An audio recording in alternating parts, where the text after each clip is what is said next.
जागरूक जनता, एक बात बताओ, आप एलएलए को कितने टाइम से फॉलो कर रहे हो? कुछ कहेंगे 1 साल, 2 साल, 3 साल। मैं आपको एक बात बताता हूँ, एलएलए शुरू करे हुए हमें ऑलमोस्ट 7 इयर्स होने को आए हैं। कितना लंबा टाइम है जिसमें कि ज़्यादातर स्मॉल बिजनेस स्टार्टअप्स शुरू होते हैं, इवन फंडिंग भी रेस करते हैं, फिर कुछ मिस्टेक्स करते हैं और बंद हो जाते हैं। और ऐसा एलएलए के साथ भी कई बार होते होते बचा है। वो हो सकता है हम लकी हो या किसी तरह से हमने सरवाइव कर लिया और आज आपके सामने है। इसीलिए आज मैं आपके साथ वो 5 गलतियां शेयर करना चाहता हूं जो हमने एलएलए के शुरुआती दिनों में करी, जब हमने ये बिजनेस ये वेंचर स्टार्ट ही किया था। अगर आप एक एंटरप्रेन्योर हैं या बनना चाहते हैं तो ये वीडियो आपके लिए डेफिनेटली हेल्पफुल होने वाला है। लेकिन अगर आप नहीं भी हैं और एलएलए की जर्नी को फॉलो कर रहे हैं या सिंपली हमारी गलतियां जानना चाहते हैं, तो भी इस वीडियो में आपको बहुत मजा आने वाला है। क्योंकि चाणक्य ने कहा है, जो अपनी गलतियों से भी ना सीखे वो ना समझ, और जो दूसरों की गलतियों से भी सीख जाए वो समझदार। तो दोस्तों, मैं हूं आपका जागरूक आरजे ऋषभ, एलएलए का को-फाउंडर। हम एक छोटा सा वेंचर रन करते हैं जिसका नाम है labour law adviser with a small team of 20। उससे पहले भी मैं 2 फेल्ड वेंचर कर चुका हूं, जिसमें से एक तो फंडेड भी था। और आज मुझे कोई शर्म नहीं है वो 5 गलतियां शेयर करते हुए जो मैंने एलएलए के शुरुआती दिनों में करी, क्योंकि अगर मेरी गलतियों से कोई एक एंटरप्रेन्योर भी कुछ सीख जाता है तो इस वीडियो को बनाने का पर्पस पूरा होगा।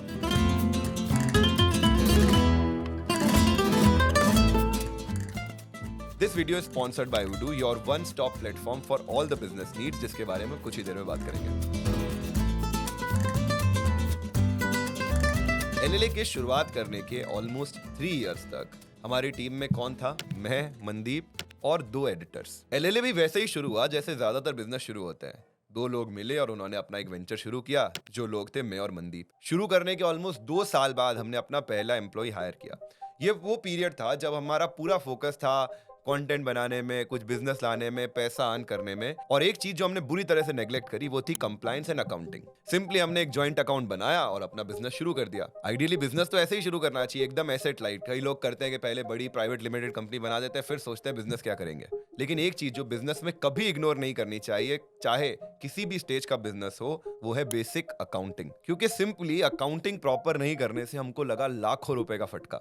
जीएसटी के बारे में आपको सबको पता है, लेकिन शायद आप ये नहीं जानते होंगे कि अगर आपका एक सर्विस ओरिएंटेड बिजनेस है तो उसमें 20 लाख रुपए से नीचे अगर आपका टर्नओवर है तो जीएसटी आपके लिए मैंडेटरी नहीं है। और अगर आपका कोई और तरह का बिजनेस है तो उसमें ये लिमिट 40 लाख रुपीस हो जाती है। और शुरुआती दिनों में तो ऑफ कोर्स हमारा टर्नओवर 20 लाख रुपए नहीं था, तो हमने कहा जब होगा तब जीएसटी नंबर ले लेंगे। अब चूंकि हम अकाउंटिंग प्रॉपरली नहीं रख रहे थे, बिजनेस के 3rd ईयर में हमारा ये टर्नओवर साल के बीच में कभी तो 20 लाख रुपए क्रॉस हो गया। और हमें ये पता चला ईयर एंड में जाकर, अगर प्रॉपर अकाउंटिंग कर रहे होते तो हमें पता चल जाता कब 20 लाख क्रॉस हुआ और हम तुरंत जीएसटी नंबर ले लेते।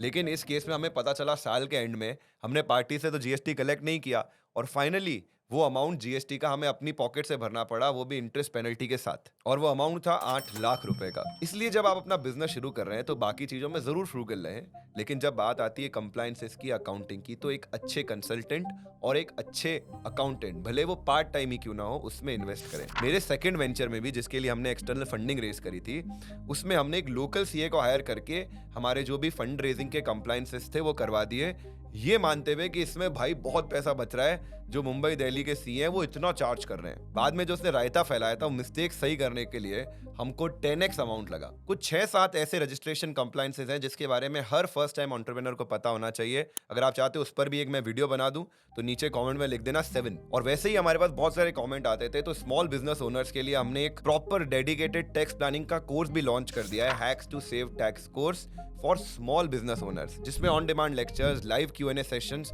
और डिस्कशन फोरम है। अगर आपको चेकआउट करना है तो इसका link with a special discount code मैं डिस्क्रिप्शन में रख दूंगा। बाय द वे, हमारे जो मनदीप भैया है ना, वो भी एलएलए से पहले एक बिजनेस कर चुके हैं और उसमें भी उनको जीएसटी के कारण बहुत मोटा फटका लगा है, जिसकी कहानी आपको इसी वीडियो के एंड में पोस्ट क्रेडिट्स में मिलेगी। तो देखो, जब हमने यूट्यूब चैनल शुरू किया था तो सिर्फ YouTube पे ही फोकस था। चैनल बना दिया, लेबर लॉ एडवाइजर, व्यूज उस पे आने लग गए। लेकिन हमें ये रियलाइज नहीं हुआ कि ऑडियंस हमारी नहीं है, ये एक्चुअली है YouTube की ऑडियंस। अगर इन्हें हमें कोई प्रोडक्ट ऑफर करना है या कोई सर्विस ऑफर करनी है तो इनको किसी वेबसाइट पर लेके जाना होगा, तो वेब प्रेजेंस भी जरूरी है।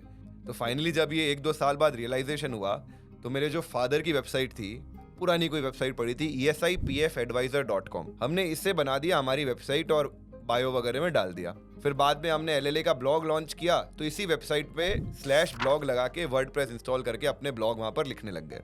अब हमें चाहिए था बिजनेस वाला ईमेल आईडी, जिसमें एंड में ना @gmail नहीं, @business का नाम आता है।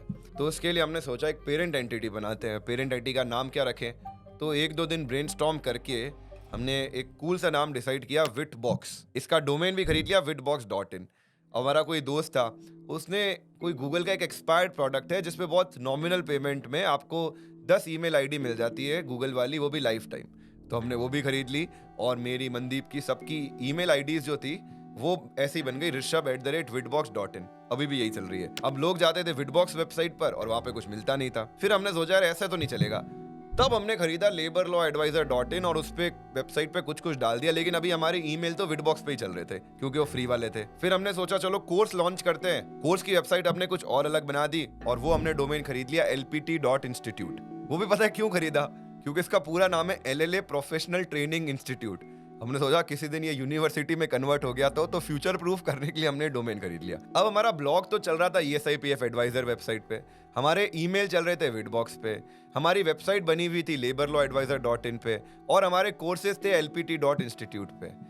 इतनी बड़ी रायता और खिचड़ी बना रखी थी। इवन गूगल पे जाके सर्च करेंगे तो आपको LLA के अलग अलग डोमेन और वेबसाइट मिलेगी। मोस्ट ऑफ देम हमारी ऑफिशियली है, लेकिन एक आम आदमी को जरूरी लगेगा कि भैया ये स्कैम है। फाइनली जब ये सब समझ आया तो 2 साल पहले हमने डोमेन खरीदा LLA.in। उसके भाई लाखों रुपए लगे खरीदने के, लेकिन अब धीरे धीरे सारा माइग्रेशन चल रहा है और अभी जो हमारे ब्लॉग इधर उधर पड़े हैं, अब बिना उसको SEO डिस्टर्ब किए सब कुछ LLA पे शिफ्ट करना बहुत ही मुश्किल खीर है और एनडी और उनकी टीम का बहुत सारा समय उसमें लगता है। अभी हमने एक नया ये वेबसाइट का स्ट्रक्चर बनाया है कि यार अब ये पूरा प्रॉपर प्लानिंग के साथ हम अपने वेब पेजेस बनाएंगे ताकि वो सारा जो रायता पहले फैल गया था ना, अब फ्यूचर में ना फैले। ये अलग अलग वेबसाइट बनाना तो एक गलती थी, उससे भी बड़ी एक गलती हमने करी। अब हम सब थे नॉन टेक बैकग्राउंड से और हमारा जो CTO है वो है एनडी, जो बिल्कुल ही कॉमर्स बैकग्राउंड से। तो उसने कहीं से जुगाड़ करके टेम्पलेट वगैरह उठाए और उस पर मस्त वेबसाइट बना दी। ठीक कोविड में जब हमारा बिजनेस ग्रो करना शुरू हुआ था तब हमारा वेबसाइट हो गया हैक। वेबसाइट हैक हुई तो हुई, उसके अलावा पीछे सर्वर में पता नहीं उन्होंने क्या क्या हैक करके चीजें लगा दी और हमारे अमेजोन के बिल 28-28, 30-30 हजार रुपए महीने आने लग गए। ये पूरा मामला सॉर्ट करने में हमें ऑलमोस्ट 8 महीने लग गए और उस दौरान काफी सारा बिजनेस लॉस भी हुआ। बाय द वे, अगर आप भी हमारी तरह एक एंटरप्रेन्योर हैं जो नॉन टेक बैकग्राउंड से है, तो आपकी सारी टेक बिजनेस नीड्स के लिए एक ट्रस्टवर्दी सॉफ्टवेयर रिकमेंड करता हूं जो है ओडू। ओडू पर CRM, इन्वेंट्री मैनेजमेंट, अकाउंटिंग से लेकर वेबसाइट बनाने तक के सारे काम किए जा सकते हैं एक ही जगह, fully integrated. For example, website बनाने के लिए आपको क्लिक करना है स्टार्ट नाउ, इट्स फ्री पर और कुछ बेसिक डिटेल्स डालनी है जैसे मैं यहाँ पर कर रहा हूँ। फिर आपको ओडू 3 बहुत ही बढ़िया AI जनरेटेड टेम्पलेट्स देगा जिसमें से आप अपने हिसाब से चूज कर सकते हैं, फॉन्ट और टेक्स्ट कस्टमाइज कर सकते हैं और बिना एक भी लाइन ऑफ कोड लिखे आपकी वेबसाइट है good to go. And best part, Odoo पर आपको मिलेगा life time free hosting and support plus 1 साल के लिए कस्टम डोमेन भी फ्री। ओडू का लिंक आपको पिन कमेंट और डिस्क्रिप्शन में मिल जाएगा जिसे आप वीडियो के बाद चेकआउट कर सकते हैं।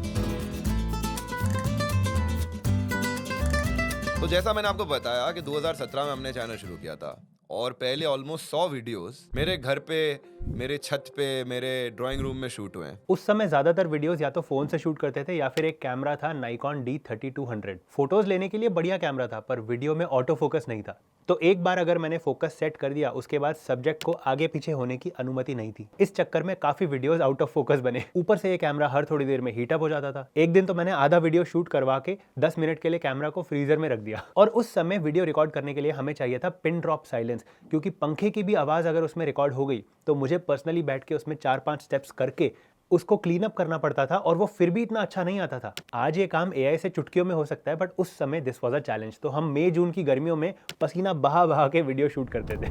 छोटा सा 2 BHK अपार्टमेंट था जिसमें एक रूम में 2 पुरानी टेबल्स पड़ी थी। मैं उस पे बैठ जाया करता था।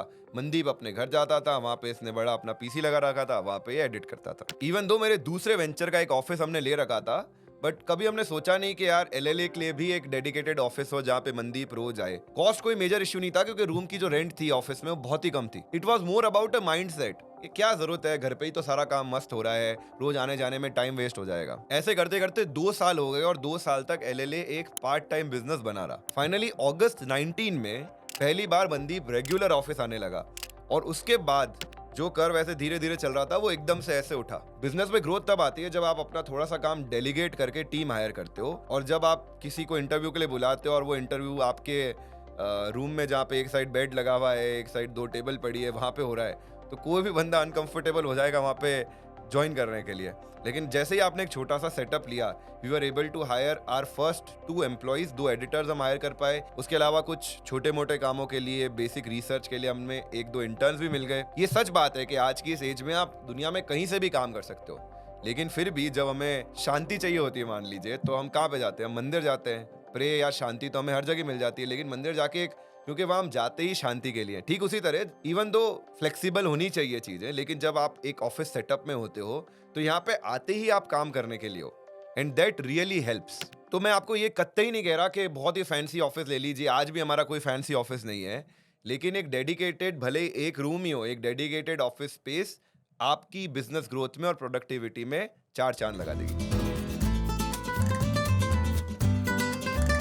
हमने गूगल के हमारे एक ईमेल पे 2 TB का गूगल ड्राइव स्टोरेज खरीद रखा है। उसमें इतनी सारी जंग भरी हुई है, पुराने video, scripts, processes, SOP, contract, presentations, कहने को तो बहुत कुछ है जिसे पढ़ा जा सकता है, देखा जा सकता है, वीडियोस में यूज किया जा सकता है, लेकिन इस पूरे स्ट्रक्चर में कुछ भी ढूंढ पाना मतलब कोई घास में सुई ढूंढने जैसा है। जब हमने वेंचर शुरू किया था ना, पहले कुछ सालों तक हमें लगता था यार हम बहुत काम कर रहे हैं, इतनी मेहनत कर रहे हैं, लेकिन हम काम ज्यादा कर रहे थे और प्रोडक्टिव थे बहुत कम। इस पूरे टाइम में कंपनी प्रोसेसेस से नहीं बल्कि मोटिवेशन से चल रही थी, और ऐसा लॉन्ग टाइम नहीं हो पाता है। जैसे ही हम ग्रो करना चाहते या कोई नया प्रोसेस शुरू करते, फॉर एग्जांपल हमने शुरू किया कि हम रोज एक शॉर्ट बनाएंगे, वो कुछ दिनों तक चलता और उसके बाद इतना फटीग हो जाता, इतना टेंशन हो जाता कि वो प्रोजेक्ट फिर हो जाता बंद। लगभग 2.5-3 साल पहले हमने कुछ टूल्स में इन्वेस्ट किया, और वो भी कोई बहुत बड़ा अमाउंट नहीं, बहुत नॉमिनल अमाउंट है, just for project tracking, process building etcetera. कौन किस प्रोजेक्ट पर काम कर रहा है, उसकी स्क्रिप्टिंग कैसी हो चुकी है, उसके बाद क्या उसकी स्क्रिप्ट लिखी जा चुकी है, कौन से अप्रूव हो चुके हैं, कौन से एडिट में है, कौन से पोस्ट हो चुके हैं, पूरा एक डैशबोर्ड में बड़ी इजीली ट्रैक हो रहा है। और शायद इसी के कारण हम लगभग 800-850 दिन से लगातार एक वीडियो रोज प्रोड्यूस कर पा रहे हैं। बाकी सारे प्रोजेक्ट्स और प्रोसेसेस भी हमने इसी तरह के टूल्स में इंट्रोड्यूस कर दिए हैं। सॉफ्टवेयर टूल्स के साथ साथ जब आप ग्रो करोगे तो आपको हार्डवेयर टूल्स की भी जरूरत पड़ेगी। हमने स्टार्टिंग में तो गूगल ड्राइव पे 2 TB का स्टोरेज खरीद लिया, उसमें एक फोल्डर बना दिया, उसका नाम रखा ऑल यूट्यूब स्टफ, और हम उसको डंपस्टर की तरह ट्रीट करने लग गए। अब 2 साल बाद अगर हमें पुराने रायपुर ट्रिप की फुटेज निकालनी है या वहां पे खिंचवाई हुई फोटोज निकालनी है, उसको सर्च करने का कोई तरीका ही नहीं था हमारे पास। और धीरे धीरे टीम में एडिटर्स भी आ रहे थे, तो मैं उनको आज का जो वीडियो शूट हुआ है वो तो मैं भेज सकता हूं कि भैया ये एडिट करना है, परसों डालना है, बट अगर उसके एडिटिंग प्रोसेस में 2 साल पुराने वीडियोस का भी जरूरत पड़ जाए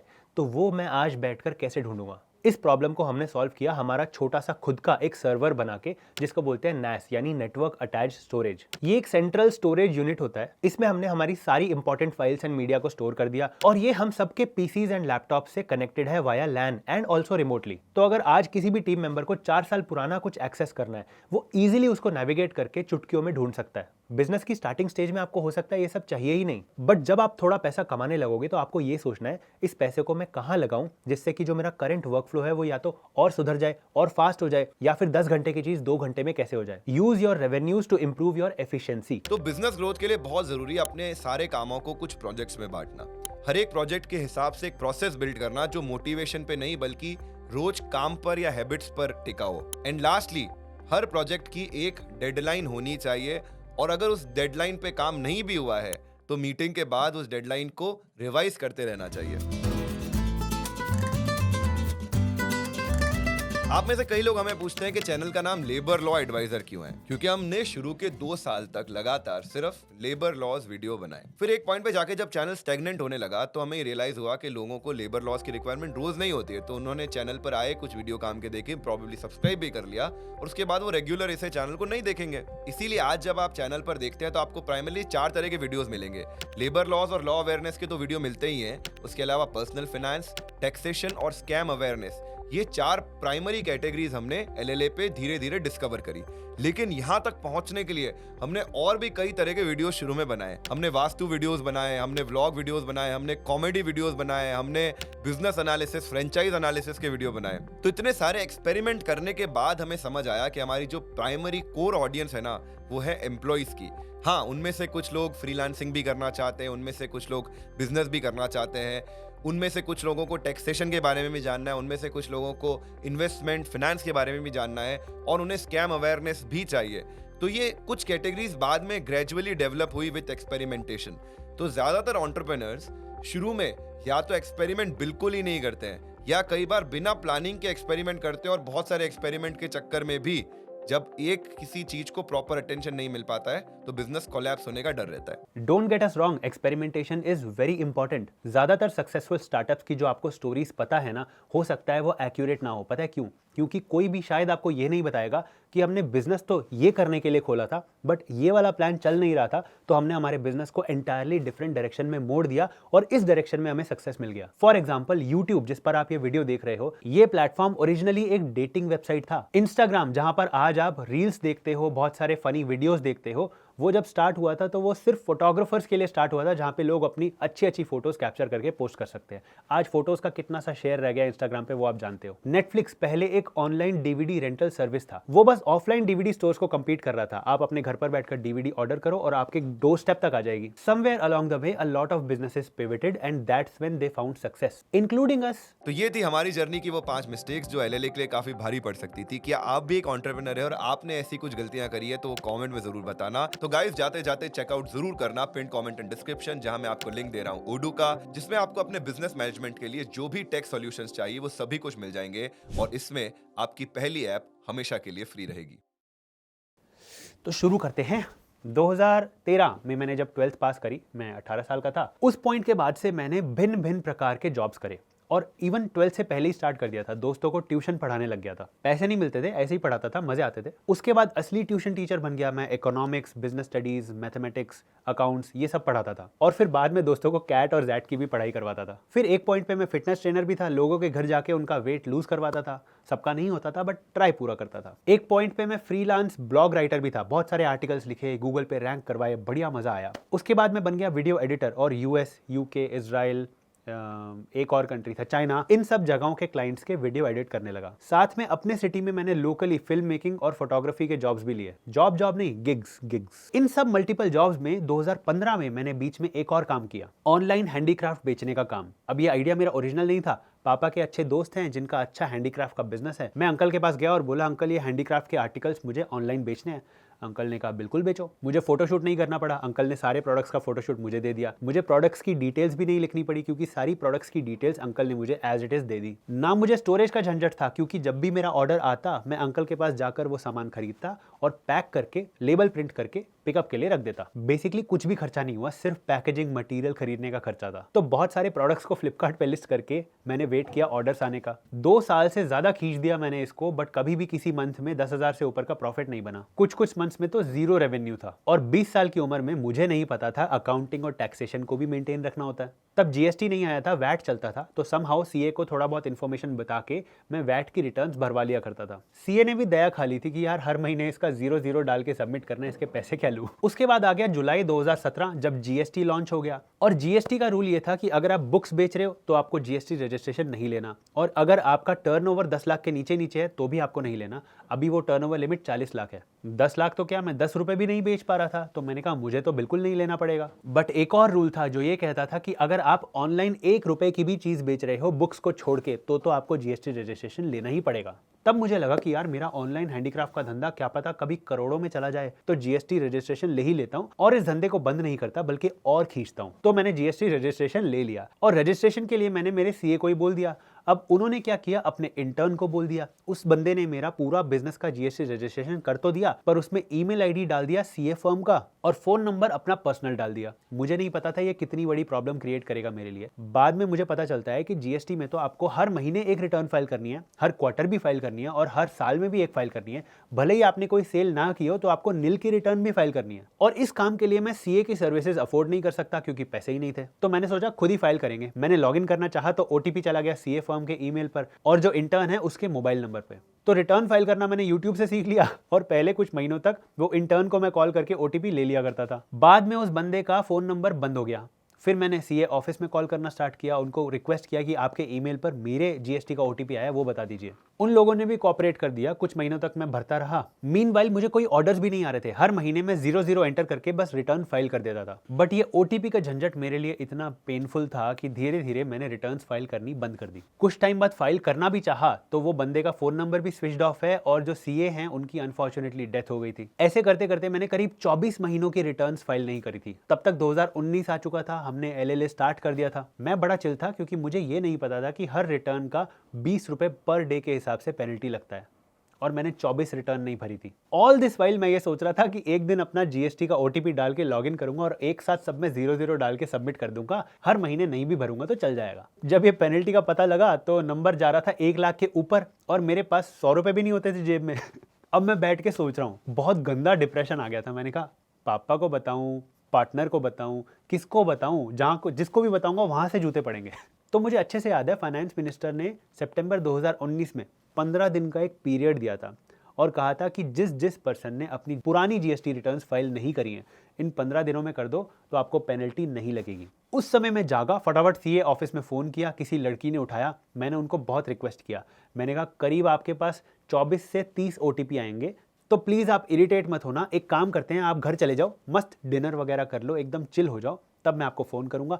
धनाधन एक के बाद एक मैं ओटीपी भेजूंगा, आप मुझे बताते रहना और मैं आधे घंटे के अंदर अंदर 24 से 30 जीएसटी रिटर्न्स फाइल कर दूंगा। वो मान गई और ऐसे करके मैंने अपनी लाखों रुपए की जीएसटी पेनल्टी बचाई। अगर ये रिलीफ मुझे नहीं मिला होता, अभी तो बताने में बहुत हंसी आ रही है बट वो टाइम बहुत ही डिप्रेसिंग था क्योंकि मुझे समझ नहीं आ रहा था करना क्या है। और ये जो 20 रुपए पर डे की पेनल्टी है ना, ये सिर्फ 20 रुपए पर डे नहीं होती। सोचो आज अगर मैंने 24 रिटर्न फाइल नहीं कर रखी है तो 24 × 20 आज की डेट पे मैं पेनल्टी पे कर रहा हूँ 480 रुपीज़ और हर दिन ये 480 रुपीज़ जुड़ते जा रहे हैं। तो अभी तो बताने में हंसी आ रही है बट उस समय मैं बहुत ज़्यादा डिप्रेस था, समझ नहीं आ रहा था किसको बताऊँ, कैसे बताऊँ, क्योंकि प्रॉब्लम थी।